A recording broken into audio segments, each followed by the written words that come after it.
عزیزان گرامی، معزز بہنوں اور بیٹیوں، یہ بات ہر لمحہ، ہر آن، ہر وقت، صبح و شام ہمارے مد نظر رہنی چاہیے، ہمارا نصب العین ہونا چاہیے کہ اللہ رب العزت نے ہمیں اس دنیا میں کس مقصد کے لیے بھیجا ہے، کیوں بھیجا ہے، اور اگر تو ہم اس مقصد کو پورا کرتے ہیں اور اس کے بعد دنیا میں زندہ رہنے کے لیے، دنیا میں رہنے کے لیے دنیا کے تمام اسباب ان کو اختیار کرتے ہیں، تو ایسا شخص جو ہے وہ چاہے دنیا جہان کی دولتیں، مال جتنے بھی اکٹھا کر لے، اس کو ہم یہ نہیں کہہ سکتے کہ اس نے اپنے مقصد سے ہٹ کے کوئی کام کیا ہے، کیونکہ دنیا کا اصل مقصد جو ہے وہ اللہ کی عبادت ہے،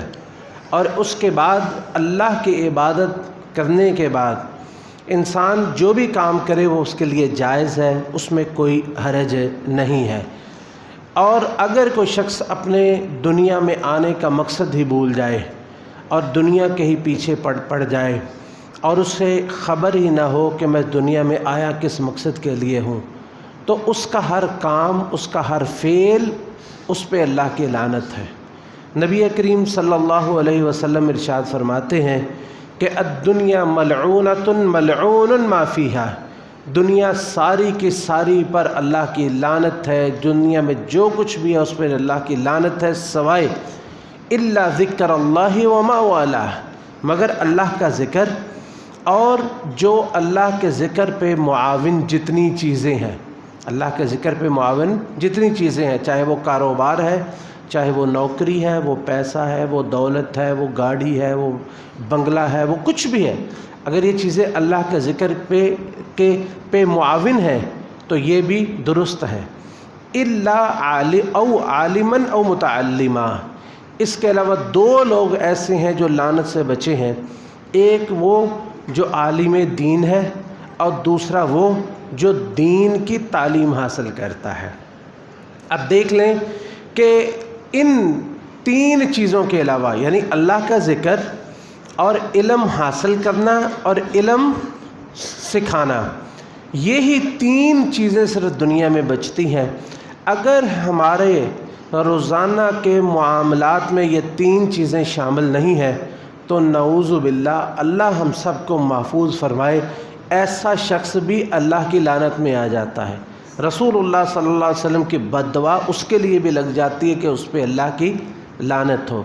دیکھیں کہ دنیا میں بہترین انسان وہ ہے کہ جس کو اللہ تعالیٰ دین کی سمجھ عطا فرما دے، جیسے کہ نبی علیہ الصلوۃ والسلام نے فرمایا کہ من یرید اللہ بہ خیرا یفقہہ فی الدین، جس کو اللہ تعالیٰ جس کے ساتھ بلائی کا ارادہ کرتے ہیں اس کو دین کی سمجھ عطا فرما دیتے ہیں، پھر وہ دین کو سیکھتا ہے، اس کا علم حاصل کرتا ہے، دین کو سمجھتا ہے، اور دین کیا ہے؟ یہ کتاب و سنت ہے، وہ قرآن کریم پڑھتا ہے، اس کی تعلیم حاصل کرتا ہے، احادیث پڑھتا ہے، اس کو سیکھتا ہے، اس کی فقہ حاصل کرتا ہے، علماء کے پاس بیٹھتا ہے، ان کی مجلس میں جاتا ہے، علم کی مجلسوں میں شرکت کرتا ہے، تو ایسا شخص جو ہے یہی دنیا کا بہترین انسان ہے جو دین سیکھتا ہے اور جو دین سکھاتا ہے۔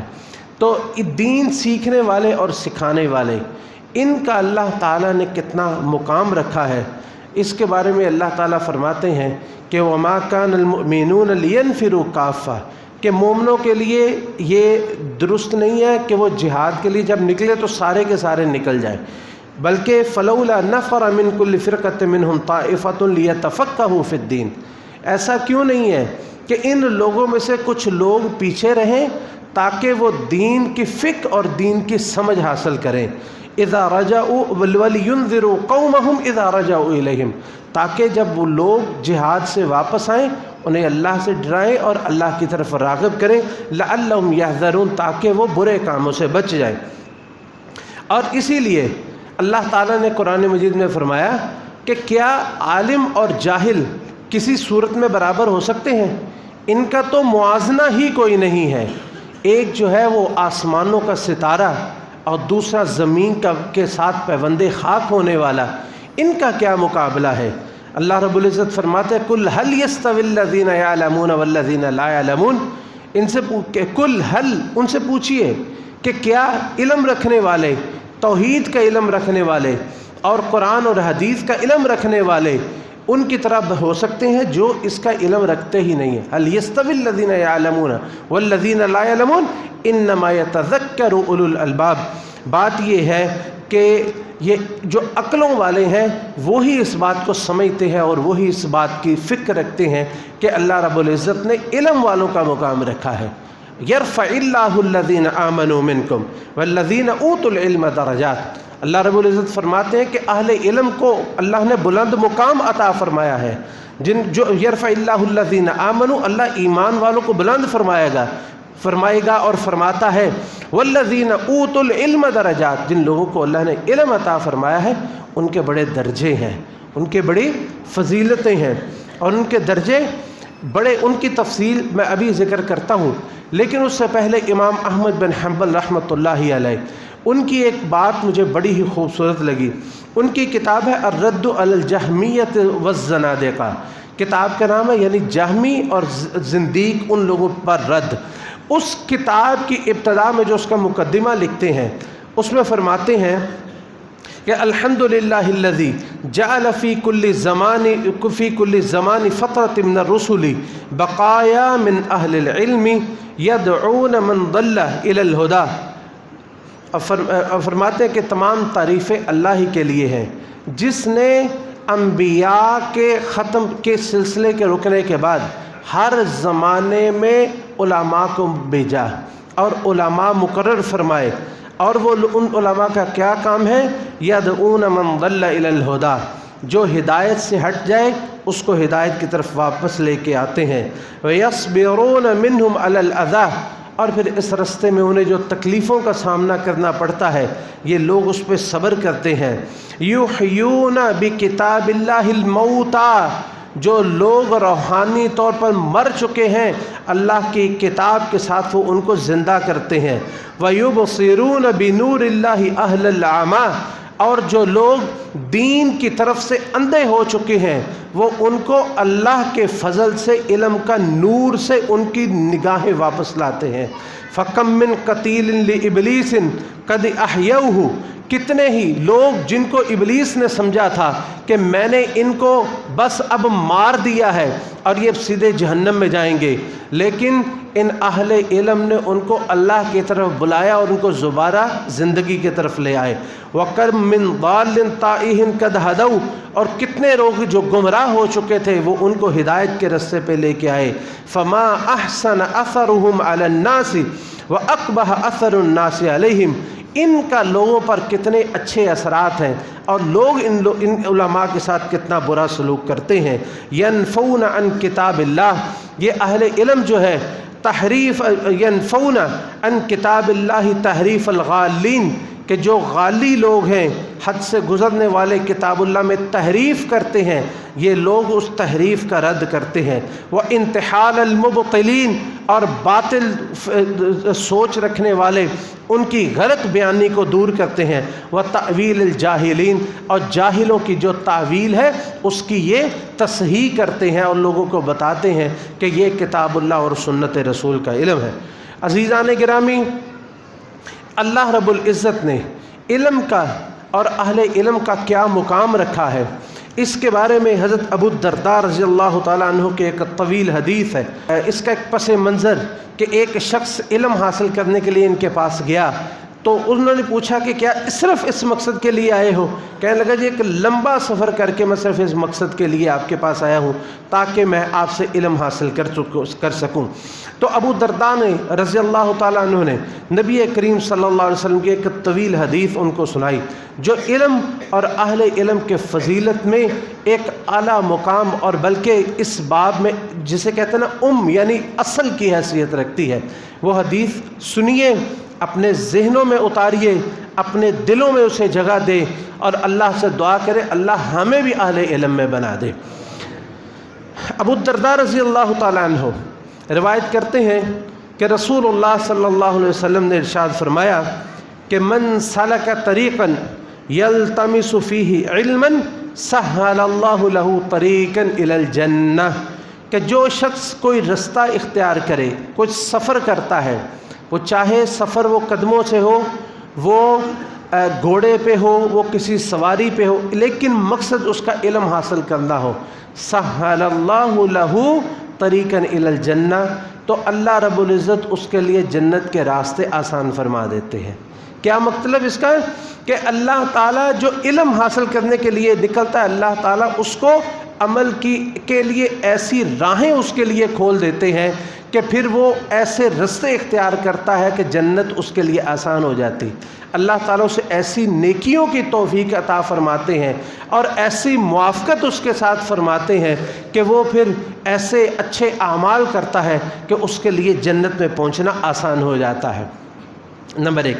نمبر 2، وَإِنَّ الْمَلَائِكَةَ لَتَضَعُ أَجْنِحَتِهَا لِطَالِبِ الْعِلْمِ رِضًا بِمَا يَصْنَعُ، کہ فرشتے طالب علم کے پاؤں کے نیچے اپنے پر رکھتے ہیں اس بات سے خوش ہوتے ہوئے کہ جو وہ کام کر رہا ہوتا ہے، جو وہ کام کر رہا ہوتا ہے اس کے لیے اس سے خوش ہو کے جہاں اس کے پاؤں پڑنے ہوتے ہیں اس کے پاؤں کے مقام پہ اپنے مقدس نورانی پر بچھا لیتے ہیں، وہ پر جن کا ذکر اللہ تعالیٰ نے قرآن مجید میں ذکر فرمایا، اولی اجنحۃ مثنی و ثلاث و رباع، کہ ہمارے پاس بڑے بڑے عظیم الشان فرشتے ہیں جن کے کئی 2 3 4 ان کے پر ہیں، اور جبریل علیہ السلام کے 700 پر نبی علیہ السلام نے دیکھے، تو وہ مقدس نورانی پر جن کا ذکر اللہ رب العزت نے قرآن مجید میں فرمایا، یہ طالب علم کے پاؤں کے نیچے ان پروں کو بچھا دیتے ہیں۔ اور میں ایک واقعہ ایک دفعہ پڑھ رہا تھا ایک کتاب میں کہ ایک ملحد آدمی، جس طرح آج کل کے یہ جو ملحد جو نئے نظریات و سوچ اور یہ کچھ عرصہ سے یہ خبیث لوگ جو ہے وہ بڑی کثرت سے سارے اٹھانے لگے، وہ ایک دفعہ نا ایک طالب علم کو دیکھتا ہے تو طالب علم کو اس کا مذاق اڑاتا ہے، اور وہ چل رہا ہے، کہتا ہے بھئی آہستہ آہستہ چلو کہیں فرشتوں کے پر نہ ٹوٹ جائیں، فرشتوں کے پر نہ ٹوٹ جائیں۔ تھوڑی دیر ہی گزری تھی کہ اس شخص کی دونوں ٹانگیں ٹوٹ گئی۔ یہ اللہ کی طرف سے انہیں سزا ملی کہ اس نے اس بات کا مذاق اڑایا۔ اور صرف فرشتے اس پہ پر ہی نہیں رکھتے، بلکہ دوسری ایک روایت میں ہے ثم يركب بعضهم بعضا حتى يلقوا السماء الدنيا، فرشتے ان کے پیروں کے نیچے بھی پر رکھ لیتے ہیں اور ان کے اوپر بھی اپنے پر بچھا لیتے ہیں، اور ایک دوسرے کے اوپر چڑھ کے اس کو اس طرح ڈانپ لیتے ہیں کہ ایک دوسرے کے اوپر چڑھتے چڑھتے وہ آسمان دنیا تک پہنچ جاتے ہیں۔ کہ یہ اللہ کا طالب علم ہے، یہ دین کا طالب علم ہے، یہ دین حاصل کرنے کے لیے نکلا ہے۔ ایسا پروٹوکول دنیا میں کسی نے سوچا ہوگا کہ دنیا میں کسی کو جو پروٹوکول کیا ملتا ہے؟ لیکن یہ ہر طالب علم، وہ غریب وہ مسکین، اس کے لیے اللہ کی طرف سے یہ پروٹوکول ہوتا ہے کہ پاؤں کے نیچے بھی فرشتوں کے پر اور اوپر فرشتے اس پہ سایہ فگن ہوتے ہیں۔ اور تیسری اس کی فضیلت نبی علیہ السلام نے فرمایا وَإِنَّ الْعَالِمَ لَيَسْتَغْفِرَ لَهُ، ذرا غور سے سنیں، وَإِنَّ الْعَالِمَ لَيَسْتَغْفِرَ لَهُ مَنْ فِي السَّمَاوَاتِ وَمَنْ فِي الْأَرْضِ حَتَّى الْحِيتَانَ فِي الْمَاءِ، جو علم حاصل کر چکا ہوتا ہے، جو عالم دین ہوتا ہے، جس کے پاس دین کا علم ہوتا ہے، اور دوسری حدیث میں ہے وہ جو دین سکھانے والا بھی ہوتا ہے۔ یہاں ان بچوں کو بھی خاص طور پہ مخاطب جو دین حاصل کر چکے ہیں لیکن آگے وہ سکھاتے نہیں ہیں، جو دین پڑھ چکے ہیں اور پھر آگے لوگوں کو سکھاتے ہیں، اس کے لیے نبی علیہ السلام نے فرمایا لا یستغفر لہ من فی السماوات ومن فی الارض، زمین و آسمان کی ہر چیز اس کے لیے اللہ سے مغفرت کی دعا مانگتی ہے کہ اللہ اس کو معاف کر دے، ہر چیز، حتیٰ دوسری حدیث میں آتا ہے حتی النملہ فی جوہرہا، چونٹیاں جو بلوں کے اندر گھسی ہوتی ہیں، وہ بلوں کے اندر بھی دعائیں کر رہی ہوتی ہیں۔ چونٹی کی دعا ایسے ہی ہوتی ہے۔ سلیمان علیہ السلام نکلے بارش کے لیے، تو وہاں پہ انہوں نے ایک چونٹی سے سنا کہ اللہ ہم بھی تو تیری مخلوق ہیں، ہمیں بھی پانی کی ضرورت ہے، ہم پہ بارش برسا۔ سلیمان علیہ السلام دعا کرنے کے بغیر واپس آ گئے اور اپنے لوگوں کو کہنے لگے آج اللہ تعالیٰ کسی اور کی دعا سے بارش برسا دیں گے۔ یہ پیغمبر ہے کہ ایک چونٹی کی دعا پہ ان کو اتنا یقین تھا اللہ قبول فرمائیں گے۔ نبی علیہ السلام نے فرمایا کہ چونٹیاں ایک نہیں، دو نہیں، کروڑوں جو بے شمار چونٹیاں، ہر چونٹی دعا کرتی ہے یا اللہ جو تیرے دین کو سکھانے والے ہیں، جو تیرے دین کے عالم ہیں، اللہ انہیں معاف کر دے۔ حتی الحیتان فی جوف الماء، یہاں تک کہ بے شمار مچھلیاں، چاہے وہ مچھلی چھوٹی ہے بڑی ہے، وہ شارک جیسی خونخوار مچھلی کیوں نہ ہو، وہ وہیل جیسی دیو ہیکل مچھلی کیوں نہ ہو، جتنی مچھلیاں ہیں وہ سمندروں کے تہوں میں اللہ سے دعا کر رہی ہوتی ہیں، اللہ اپنے دین کو سکھانے، اپنے تیرے دین کو سکھانے والا جو انسان ہے اللہ اسے معاف فرما دے۔ حتی الحیتان فی جوف الماء۔ اور ایک روایت میں ہے کہ ان اللہ وملائکتہ، اللہ رب العزت اس پہ اپنی رحمتیں نازل کر رہے ہوتے ہیں، وہ ملائکتہ فرشتے ان کے لیے دعا کر رہے ہوتے ہیں، اور حتی النمل فی جوہرہا وحتی الحوت لیصلون علی معلم الناس الخیر، جو لوگوں کو خیر سکھاتا ہے، جو دین سکھاتا ہے، اس کے لیے ضروری نہیں اس کے پاس بڑی ڈگری ہو، اس کے پاس بڑا، جو بھی لوگوں کو خیر سکھاتا ہے، جو بھی لوگوں کو دین کا علم سکھاتا ہے، فرشتے اس کے لیے دعائیں کر رہے ہیں، اللہ رب العزت رحمت نازل فرما رہے ہوتے ہیں، چونٹیاں ان کے لیے دعائیں کر رہی ہیں، درندے چرندے، درختوں کے پتے، ریت کے ذرات، پانی کے قطرے، آسمان کی بلندیاں، سمندروں کی گہرائیاں، ہر چیز عالم کے لیے دست بدعا ہوتی ہے، فرشتے بھی، لوگ بھی، ہر چیز جو ہے وہ اس کے لیے دعا کر رہی ہوتی ہے۔ اور پھر ایسا عظیم الشان انسان، اس کو اللہ کتنا مقام عطا فرماتے ہیں۔ نبی علیہ السلام نے فرمایا وَفَضْلُ الْعَالِمِ عَلَى الْعَابِدِ كَفَضْلِ الْقَمَرِ عَلَى سَائِرِ الْكَوَاكِبِ، اور ایک عالم کی فضیلت عابد پر، یعنی عالم اور عابد کون ہوتا ہے؟ ایک عالم جو دین کا علم رکھنے والا ہے اور لوگوں کو سکھانے والا ہے، اس کی فضیلت ایک عبادت کرنے والے پر، چاہے وہ عبادت کرنے والا کتنی ہی گہرائی سے عبادت کرے، اس کا دن روزے میں گزرے، اس کی راتیں جو ہے وہ قیام میں گزریں، روزہ رکھ کے وہ جو ہے وہ جتنا بھی اللہ کا ذکر کرتا ہو اور قیام میں جتنا بھی قرآن کریم پڑھتا ہو، لیکن ایک عالم کے برابر نہیں ہو سکتا۔ برابر کیا ہونا کہ اتنا ان کے درمیان فرق ہے کہ نبی علیہ السلام نے فرمایا کہ جس طرح چاند کو باقی ستاروں پہ فضیلت حاصل ہے، کہاں چاند اور کہاں دوسرے ستارے، اور پھر دوسری روایت میں ہے کفضل البدر علی سائر الکواکب، چاند بھی عام چاند نہیں، 14ویں رات کا چمکتا ہوا چاند، جس طرح اس کی فضیلت باقی ستاروں پر ہوتی ہے، اس طرح ایک عالم کی فضیلت عبادت کرنے والے پر ہوتی ہے۔ اور ایک مثال وہ اس سے بھی اعلیٰ، یعنی اس سے اعلیٰ مثال کوئی ہو ہی نہیں سکتی، اس سے اعلیٰ مثال کا سوچا بھی نہیں جا سکتا، اور وہ مثال کیا ہے؟ آپ نے فرمایا کفضلی علی ادناکم، ایک عالم کی فضیلت عابد پر، یعنی عام انسان پر نہیں، عبادت تو سارے کرتے ہیں، عابد اسے کہیں گے جو بے حد و حساب عبادت اللہ کی کرتا ہے، جس کی راتیں اور دن ساری اللہ کی عبادت میں گزرتی ہیں۔ آپ نے فرمایا ایک عالم کی فضیلت ایک ایسے عبادت کرنے والے پر اس طرح ہے کفضلی علی ادناکم، آپ نے فرمایا جس طرح میری، نبی علیہ الصلوۃ والسلام نے فرمایا میری فضیلت کسی ادنا ترین امتی پر ہے۔ اس سے بڑی اور کوئی مثال ہو سکتی ہے کہ جس طرح رسول اللہ صلی اللہ علیہ وسلم کی فضیلت ایک ادنا ترین امتی، ہم یہ سوچ لیں ہم ادنا ترین امتی ہیں، اور رسول اللہ صلی اللہ علیہ وسلم کی ہم پر جتنی فضیلت ہے، رسول اللہ صلی اللہ علیہ وسلم کی ہم پر ہے جتنی فضیلت ہے، اتنی فضیلت ایک عالم کی ہم پر نہیں، ایک عالم کی ایک عابد پر ہے جو بہت زیادہ عبادت کرنے والا، اس کی فضیلت اس پر اتنی زیادہ ہے۔ کفضلی علی ادناکم وَإِنَّ الْعُلَمَاءَ وَرَثَةُ الْأَنْبِيَاءِ، جو علماء ہیں یہ انبیاء کے وارث ہیں۔ اب نبوت موجود نہیں ہے، مقام نبوت کے وارث یہ علماء ہے۔ اب نبوت قیامت تک نہیں ہوگی، اور مقام نبوت پہ یہ لوگ فائز ہیں جو علم والے ہیں۔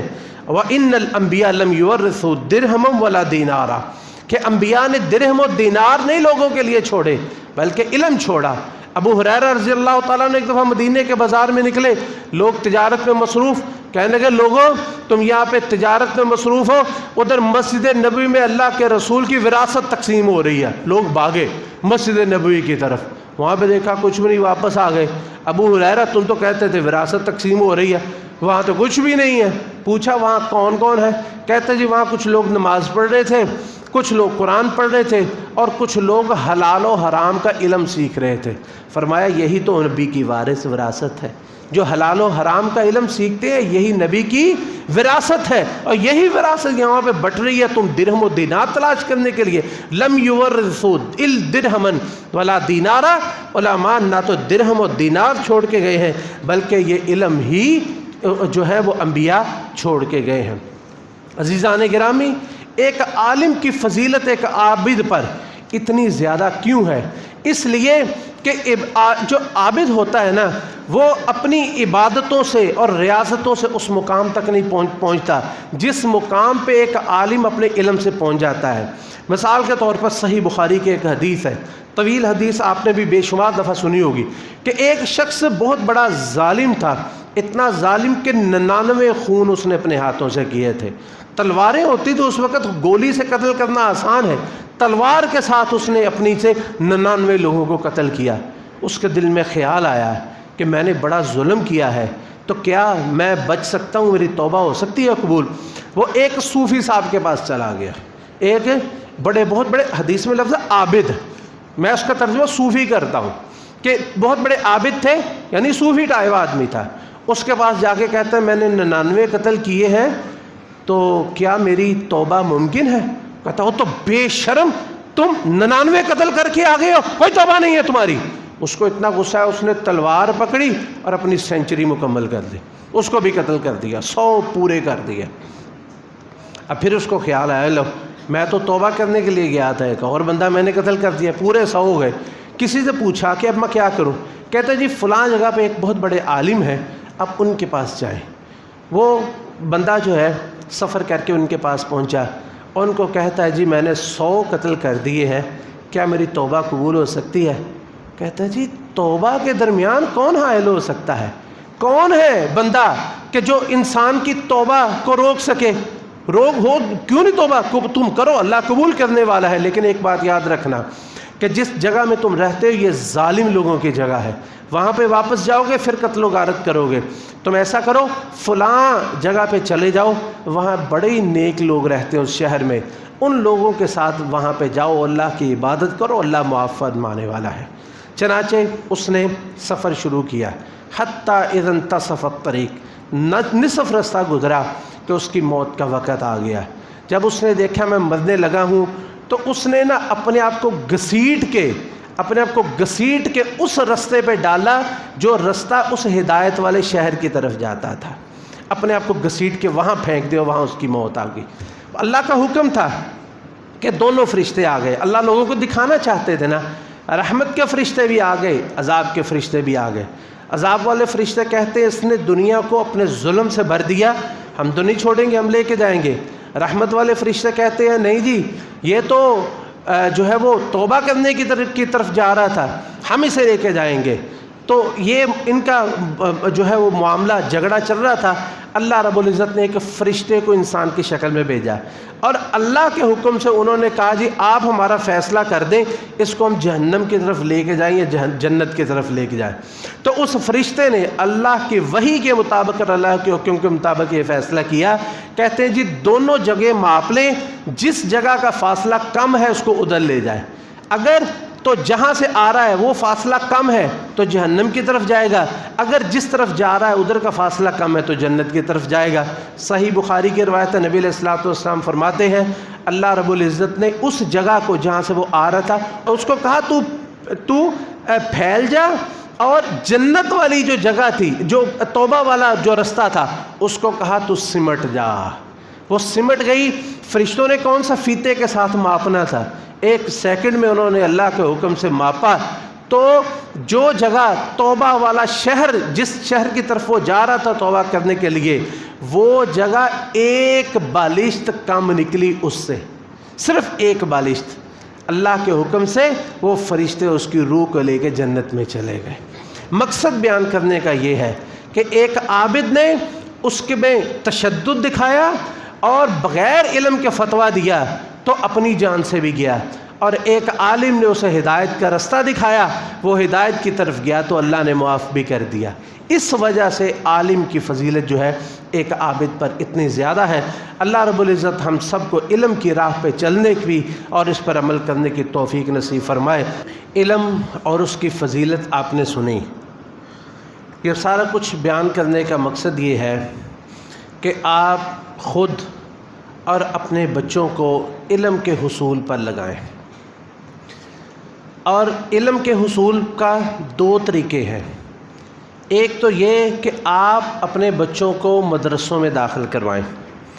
شوال کا مہینہ مدرسوں کے داخلوں کی ابتدا ہوتی ہے، تو اس لیے ہم نے اس وقت کے لیے اس کا انتخاب کیا کہ آپ عہد کریں، اپنے آپ سے وعدہ کریں کہ اپنے بچوں کو دین کی تعلیم کے لیے وقف کریں گے، کیونکہ یہی بچے آپ کے کام آنے والے ہیں۔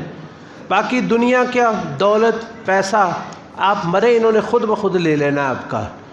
جتنی بھی تعلیم دے لیں، آپ ان کو ڈاکٹر بنا لیں، انجینئر بنا لیں، ہم اسے روکتے نہیں ہیں، لیکن مقصد یہ ہے کہ آپ کے حقیقی طور پر کام آنے والے یہی ہیں۔ اور جیسا کہ نبی علیہ الصلوۃ والسلام نے فرمایا اذا مات ابن آدم انقطع عملہ الا من ثلاث، جب انسان مر جاتا ہے سارے عمل ختم ہو جاتے، تین عمل جاری رہتے ہیں۔ صدقۃ جاریہ، نمبر ایک ایسا صدقہ جو ہمیشہ جاری رہنے والا ہے، جو جاری رہنے والا ہے، او علم ينتفع به، یا علم کوئی ایسا، یعنی کوئی ذریعہ، کوئی کتاب اس نے لکھ دی، کوئی بچے کو پڑھا دیا، یا کچھ بھی علم اس نے جو ہے وہ دنیا میں چھوڑا، اس سے فائدہ حاصل کیا جاتا رہے گا، وہ اس کو پہنچتا رہے گا۔ او ولد صالح یدعو لہ، یا کوئی نیک اولاد وہ چھوڑ جائے جو اس کے لیے دعا کرتی رہے۔ میرے بھائیوں، جس دعا کو، جس بچے کو نماز جنازہ ہی نہ آتی ہو، نہ پڑھنی آتی ہو، نہ پڑھانی آتی ہو، جس کو فکر ہی نہ ہو، اس نے کون سی دعا کرنی ہے؟ دعائیں آپ کے لیے انہی بچوں نے کرنی ہیں جن کو آپ دین کی تعلیم کے لیے وقف کرتے ہیں اور دین کی تعلیم پر لگاتے ہیں۔ اس لیے آپ عہد کریں کہ اپنے بچوں کو دین حاصل کرنے کے لیے آپ جو ہے وہ مدرسوں میں داخل کروائیں گے انشاءاللہ، ٹھیک ہے نا؟ کوئی بھائی ایسا ہے جس نے عہد کیا ہو میں واقعی اپنے بچوں کو دین کے لیے وقف کروں گا، علم کے لیے وقف کروں گا، اللہ تعالیٰ توفیق نصیب فرمائے۔ ابھی یہ وہ ہے جن کے بچے ابھی وہ نرسریوں والے ہیں، تو جو بڑے لوگ جن کے بچے بڑے ہیں وہ محنت کریں اور کوشش کریں اور اپنے بچوں کو دین کے لیے وقف کریں۔ اچھا، ویسے یہ جذبہ کس کس کے اندر موجود ہے؟ میں اگر پوچھوں تو سب کہیں گے نا ہاں کہ دین حاصل کرنا چاہیے، ہے نا؟ بات صرف یہ ہے کہ بڑے ہو گئے ہیں، ایسا ہی ہے؟ کیوں جی ایسا ہی ہے؟ اچھا، ویسے کون کس کے دل میں یہ جذبہ ہے کہ کاش میں علم حاصل کرتا؟ باقی لوگ جنہوں نے ہاتھ کھڑے کیے وہ نہیں، یا وہ کر چکے علم؟ اچھا، اب ہاتھ نیچے کر لیں۔ اب سوال یہ ہے، کیا علم کے دروازے آپ کے لیے بند ہو گئے ہیں؟ کھلے ہیں؟ تو پھر کیا اللہ تعالیٰ آپ سب کو زندگی عطا فرمائے، کیا ہم مر چکے ہیں کہ ہماری مہلت ختم ہو گئی ہے؟ نہیں، ہم زندہ ہیں، علم کے دروازے کھلے ہیں، صحت موجود ہے، علم موجود ہے، حدیث پڑھائی جا رہی ہے، قرآن پڑھایا جا رہا ہے، تو پھر علم حاصل کرنے کے لیے کون سی چیز ہمیں روک رہی ہے؟ بتائیے عزیزان گرامی۔ دیکھیں، جو بچوں کو آپ بھیجیں مدرسوں میں وہ تو بھیجیں گے، لیکن آپ لوگ جو ہیں یہ آپ علم کیوں حاصل نہیں کرنا چاہتے؟ ہمارے ہاں اس مرکز میں الحمدللہ میں کہتا ہوں کہ میں نے پاکستان کے اندر یہ مثال نہیں دیکھی، ہوگی یقیناً میں نے نہیں دیکھی، کہ قرآن کی تعلیم ہر جگہ پہ موجود ہے، تفاسیر کی موجود ہے، حدیث کی کلاس عام لوگوں کے لیے ہم نے مدینہ میں دیکھی تھی اور اس کو دیکھتے ہوئے ہم نے پاکستان میں شروع کی ہے۔ میرے بھائیوں، یہ اتنی فضیلتیں یہ انبیاء کی وراثت بٹ رہی ہے. ہم نیند کے مزے لے رہے ہوتے ہیں یا ہم دنیا کا مال و دولت اکٹھا کر رہے ہوتے ہیں، اور یقین کیجئے میں اگر مبالغہ نہ کروں تو لوگوں کی اکثریت فضول اپنا وقت ضائع کر رہی ہوتی ہے اس وقت. حقیقت ہے کہ ایسا نہیں ہے، یعنی کہ وہ اتنی دولت نہیں آ رہی کہ ان کو اکٹھا کرنے سے فرصت نہیں مل رہی، کہ ان کے جیب جو ہے وہ جولیاں درہم و دینار اور پیسوں سے بھری ہوتی ہیں کہ وہ اتنی ان کے پاس ٹائم نہیں ہوتا کہ وہ جناب اس کو بینک میں جمع کروا کے کلاس میں پہنچ جائے. یقین کریں ہماری اکثریت فارغ بیٹھی ہوتی ہے، کوئی کام نہیں اس وقت ہوتا. بڑی آسانی کے ساتھ ہم وقت نکال سکتے ہیں. دیکھیں صبح سے شام تک ہم نے آپ کے لیے انتظام کیا ہے. آپ کے پاس اگر صبح وقت ہے، فجر کے بعد اگر آپ کے پاس وقت ہے تو آئے قاری صاحب تب قرآن پاک پڑھا رہے ہوتے ہیں. یہ صبح 9:15 بجے حدیث کی کلاس لگتی ہے. حدیث کی کلاس آدھے گھنٹے کی ہوتی ہے، وہاں تجوید بھی ہوتی ہے، وہاں پہ جو ہے وہ حدیث کی کلاس بھی ہوتی ہے، اللہ کے رسول علیہ السلام کے فرامین وہاں پہ سنائے جا رہے، دولت بٹ رہی ہوتی ہے اور لوگ گھر میں بیٹھے ہوتے ہیں. عصر کے بعد تفسیر کی کلاس یہاں الگ ہے، خواتین کے لیے الگ ہوتی ہے. مغرب کے بعد پھر جو ہے وہ ناظرہ قرآن کی کلاس ہوتی ہے. سارا دن ہمارے پاس کوئی وقت بھی نہیں ہے کہ ہم کسی کو وقت دے سکیں. میرے بھائیوں یہ وقت موجود ہے. یہ اگر شوق اور جذبہ واقعی علم حاصل کرنے کا موجود ہے تو اس کے لیے اگر آپ کو اس کے لیے کسی مدرسے میں داخلے لینے کی ضرورت نہیں ہے. اپنے بچوں کو بھیجیں اور داخلے ضرور کروائیں. یہ تو ہم پہلی بات یہ ہے کہ شوال ہے اور داخلے اور ادھر بھیجیں. لیکن آپ لوگ جن کے پاس وقت نہیں ہے، جو بڑے ہو چکے ہیں، ان کے لیے علم کے دروازے کھلے ہیں، علم کے رستے کھلے ہوئے ہیں. بار بار آپ کو تنبیہ کی جاتی، خود بھی سیکھیے. اپنے بچوں کو، خاص طور پر خواتین کو اس کے لیے بھیجیں، اپنی بچیوں کو بھیجیں، اپنی جو ہے وہ بہنوں اور بیٹیوں کو، اپنی ماؤں کو بھیجیں، اپنی بیویوں کو، اہل و عیال کو، ان کو بھی بھیجیں. یہ دروازے سب کے لیے کھلے ہیں. اللہ تعالی ہم سب کو توفیق نصیب فرمائے.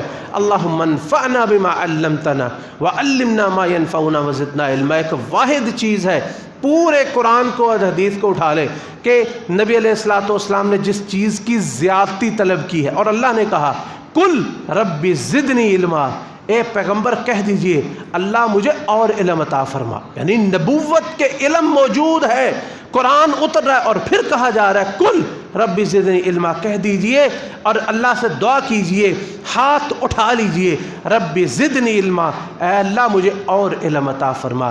تو ہم بھی دعا کرتے ہیں رب زدنی علما، رب زدنی علما، رب زدنی علما. اللہم انفعنا بما علمتنا وعلمنا ما ينفعنا وزدنا علما. اللہم انا نسألک الہدى والتقى والعفاف والغنى.